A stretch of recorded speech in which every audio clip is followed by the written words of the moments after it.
Kumusta mga brad? So alam na nga po nating lahat na naglabas si Honda Indonesia ng bagong motor, ang kanilang bagong Honda Beat, na imbis nga po matuwa yung mga tao, mukhang hindi natuwa yung ibang tao. Ayon nga po ng iilan sa kanila, papangit daw ng papangit. Yung iba naman sinasabing nagmukha daw siyang Yamaha Gravis, siguro dahil sa forma ng ilaw niya. Pero lingid nga po sa kaalaman ng iba, kada maglalabas nga po ng bagong Honda Beat si Honda Indonesia, dalawang variant po talaga yung nilalabas niya, yung Honda Beat na buo at yung Honda Beat na naka-naked handlebar. Pero dito sa Pilipinas, isang Honda Beat lang talaga yung nilalabas nila. Bias, bias, bias, bias.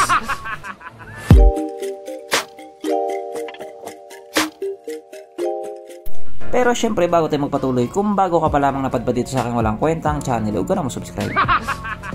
So yun na nga, para nga po doon sa mga hindi nakakalam, nag-i-exist po ang motor na ito, ang Honda Beat na naka-naked handlebar. At matagal na po siyang nandoon sa Indonesia. Kaso lang, kailangan po nating tanggapin yung katotohanan na hindi pa siya dinadala sa Pilipinas.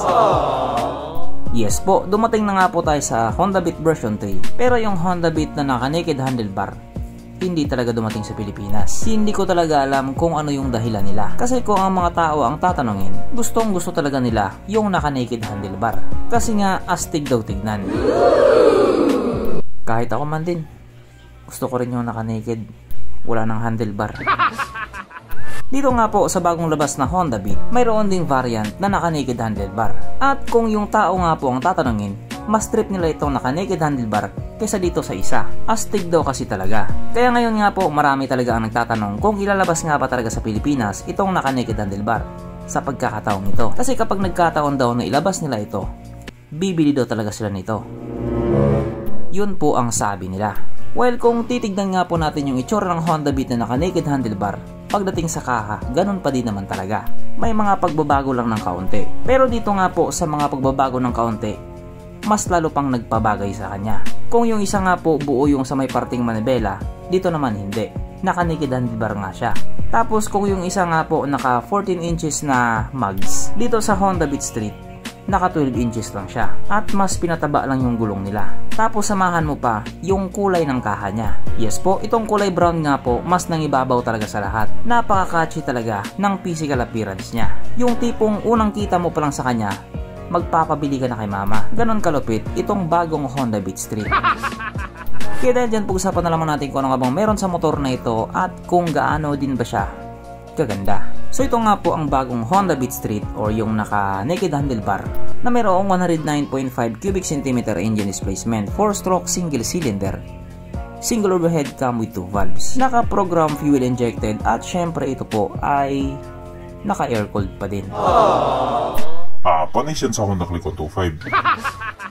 Powered by ESP or Enhanced Smart Power, nang ibig nga pong sabihin na malakas na makina at the same time matipid pa din sa gasolina. Ang kanyang compression ratio 10.0:1. Pagdating naman po sa kanyang power, ito pa ay merong 9 horsepower, 7,500 RPM, 9.2 Nm of torque at 6,000 RPM. At dahil nga po kadalabas pa lang din sa motor na ito, wala pa po tayong idea pagdating sa kanyang top speed. Ang kanyang tangke ay kaya magkarga ng 4.2 liters fuel tank capacity na kumukonsumo naman na po ng 60.6 km per liter. So pagdating nga po sa bagay na yan, wala na pong question dyan kasi matipid naman talaga sa gas ang Honda Beat. Ang sukat ng yung gulong, ito nga po binago nila, 100/90/12 sa harap at 110/90/12 naman sa likuran. So katulad nga po na sinabi ko kanina, 12 inches po yung nilagay nila dito sa motor na ito. Yung sa isa kasi naka 14 inches yun. At kung titignan nga din po natin, mas lalong bumagay sa kanya. Pagdating naman po sa kanyang braking system, ito po ay naka-disc brake sa harap at drum brake pa din po sa likuran. So pares pa din dun sa isa. Wala siyang ABS pero meron naman siyang CBS or combi brake system. Ang kanyang seat height ay mitaas sa 742mm at 148mm naman ang kanyang ground clearance. So kahit nga po maliit yung mugs niya o maliit yung yung mugs niya, parehas pa din yung seat height nila. At ang motor nga po na ito ay may kabuuang bigat na 89 kilograms. So mas mabigat lang po ito ng 1-2 kilo doon sa isang klase o yung doon sa isang variant. Mapunta naman po tayo sa iba niya mga features. So ang ilaw nga po sa motor na ito, naka-LED yung headlight at bulb type pa rin yung kanyang signal lights. Paras pa din doon sa isa. Ang kanyang gauge panel, kung ikukumpara nga po doon sa isa na analog digital, ito po ay naka full digital na mas astig nga pong tignan kung ikukumpara doon sa isa. Kumbaga iba kasi yung view mo pag nagdadrive ka kasi nga naka-naked handlebar siya.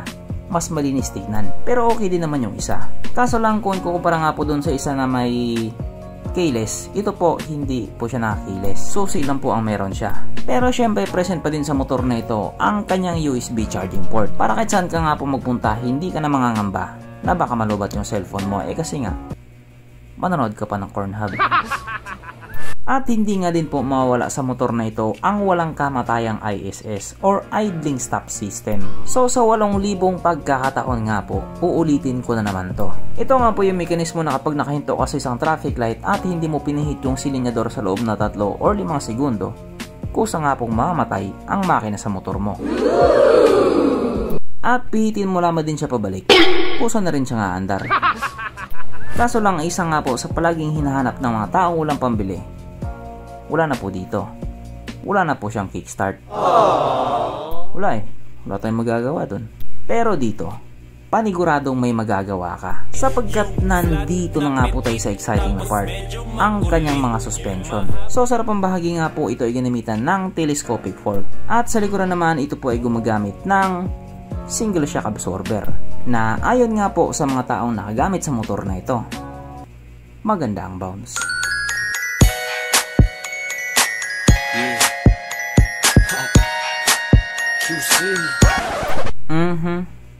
Panigurado.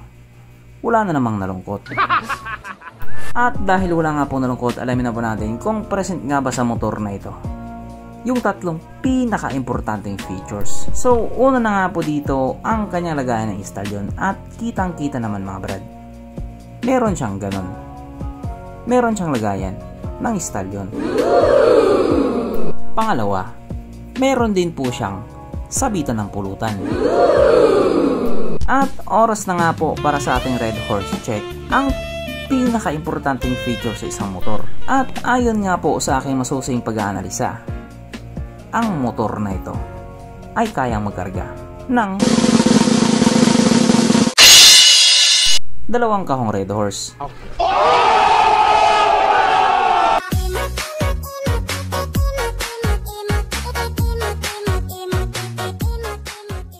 So therefore ang motor na ito ay talagang highly recommended. At regarding naman po sa presyo niya, ito nga po ay nagkakalaga ng 19,300,000 Indonesian rupiah. Na kung i-convert nga po natin into Philippine peso, ito po ay papatak ng 69,000 pesos. So kung ikumpara nga po natin dito sa atin, affordable talaga yung mga motor sa kanila. At ang pinakamalaking tanong din dito, kung ilalabas ba sa Pilipinas. Kaya ang magandang gawin natin ngayon, kalampagin natin si Honda. I-mention nyo sila araw-araw regarding dito sa Honda Beat na naka-naked handlebar. Malay nyo, matuwa sila at ilabas din nila. O diba? Lahat tayo masaya. So hanggang dito na lang muna mga brad. Kung may gustong sabihin or gustong idagdag doon sa mga sinabi ko, mag-comment ka na lamang sa baba. Okay, bye.